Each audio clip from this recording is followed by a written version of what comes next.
Initial value problem, this differential equation has infinitely many solutions through the point 0 b if b not equal to 0, unique solution for all a b, no solution if both are equal to 0, infinitely many solution if both are 0। तो इस type की ये problem है initial value problem, और इसको हमें solve करना है। तो इसको सॉल्व करने के लिए सबसे पहले मैं डिफरेंशियल इक्वेशन को जो इसका जनरल सॉल्यूशन होगा वो फाइंड आउट कर लेता हूँ, फिर इसके पर्टिकुलर सॉल्यूशन के बारे में बात करेंगे। तो यहाँ पर जो दे रखा है डिफरेंशियल इक्वेशन वो x dy upon D X equal to 2y जो हमें गिवन है, तो वो मैं लिख लेता हूँ। या डायरेक्ट इसमें वेरिएबल सेपरेबल मेथड अप्लाई करता हूँ मैं, तो ये हो जाएगा dy, टाइम ज़्यादा वेस्ट नहीं करेंगे हम, 1 upon Y D Y equal to 2 upon X D X, और यहाँ पर ही इसको इंटीग्रेट करा दीजिए, तो ये हो जाएगा log y equal to 2 log x plus log c।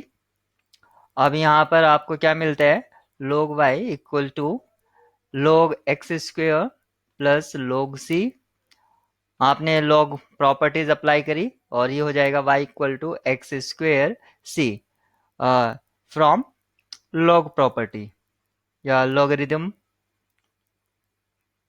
Properties. अब आपने यहाँ पर log प्रॉपर्टी अप्लाई की और जो आपका आया y equal to X square equal to C. यहाँ पर आपको जो कंडीशन दी गई है, यहाँ पर आप कंडीशन देख सकते हैं। अब हमारा जो खेल है वो सिर्फ कंडीशन का है, तो हमारी जो है वाई स्क्वेयर क्या था, sorry y equal to X square C, ये हमें मिला था। अब देखिए यहाँ पर अगर मैं यहाँ पर जो है x 0 है और y b, तो b इक्वल टू 0 टाइम सी, यानी कि आपका जो आ रहा है यहाँ पर b इक्वल टू 0 आ रहा है। अगर मैं a 0 पुट करता हूं तो b का वैल्यू भी क्या आ रहा है 0, जबकि यहाँ पर क्या दिया है b नॉट इक्वल टू 0। अगर मैं इसको b नॉट इक्वल टू 0 ले रहा हूं तो ऐसा सी एग्जिस्ट ही नहीं करेगा। ऐसा सी इफ, अगर मैं इफ कंडीशन यूज करता हूं if b not equal to 0, तो there doesn't exist c belongs r such that b equal to 0 times c, इस तरह से, या b not equal to 0, b not equal to 0 and b equal to 0 times c, इस condition को satisfy नहीं करेगा, तो ये आपका गलत हो जाता है। ऐसे ही आपका जो आता है for all a and b unique solution, यहाँ पर बता रहे हैं अगर आपका इस तरह से आता है फॉर ऑल, तो मैं अगर a को 0 पुट करता हूं तो b भी मेरा 0 आता है। तो यहां से क्या आता है मेरा, मुझको जो मिलेगा वो आपको मिलेगा 0 टाइम्स c। यहाँ पर आपने इसको भी 0 पुट किया, b को भी, a को भी 0 पुट किया, तो ये कंडीशन सेटिस्फाई हो जाती है, यानी कि 0 इक्वल टू 0 आ जाता है, तो कोई प्रॉब्लम नहीं है। तो इसमें क्या है, आपके इनफाइनाइट सॉल्यूशन एग्जिस्ट करेंगे। यहां से आपका सी एक तरह से आर्बिट्रेरी हो गया है, तो इनफाइनाइट सॉल्यूशन एग्जिस्ट करेंगे क्योंकि सी पर कोई कंडीशन नहीं है, लेकिन ऑप्शन में आपको दे दिया गया है यूनिक सॉल्यूशन, तो यहाँ पर ये ऑप्शन यूनिकनेस की वजह से डिस्कार्ड हो रहा है।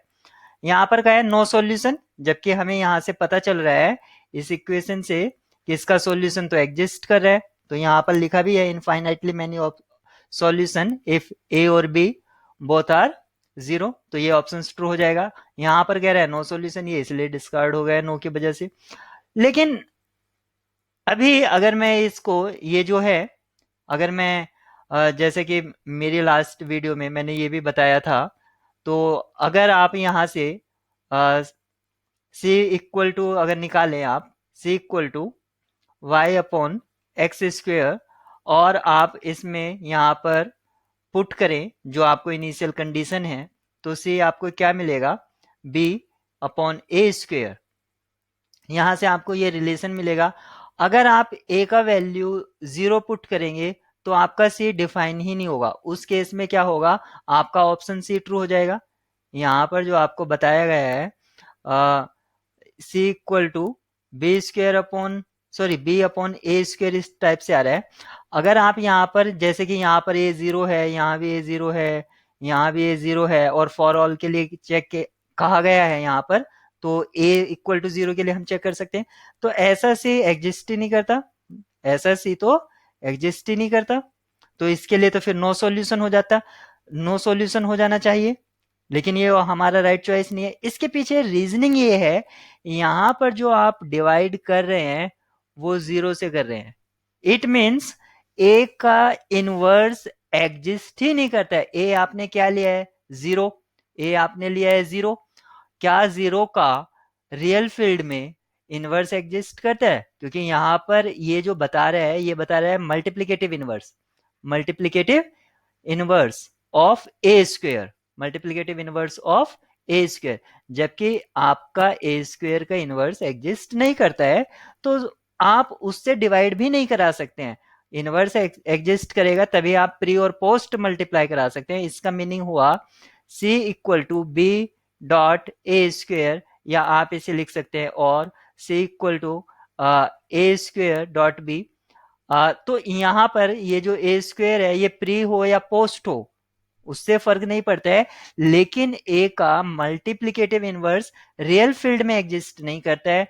तो ये आपका यहाँ पर ये कंडीशन फेल हो रही है, जिस वजह से अगर आप यहाँ पर अगर सी को इस तरह से एक्सप्लेन करते हैं, सी को अगर आप इस फॉर्मेट में या इस फॉर्म में सोचते हैं, तो आप हमेशा इस पर गलत इसका आंसर दे पाएंगे। और अगर इस फॉर्म में आपने देखा तो इसको, तो जो कि ये एक मतलब हमारा इंट्यूटिव जो है वो है ही गलत, ठीक है। उसके पीछे का रीजन इसका सॉल्यूशन वो sorry multiplicative inverse real field में एग्जिस्ट नहीं करता है।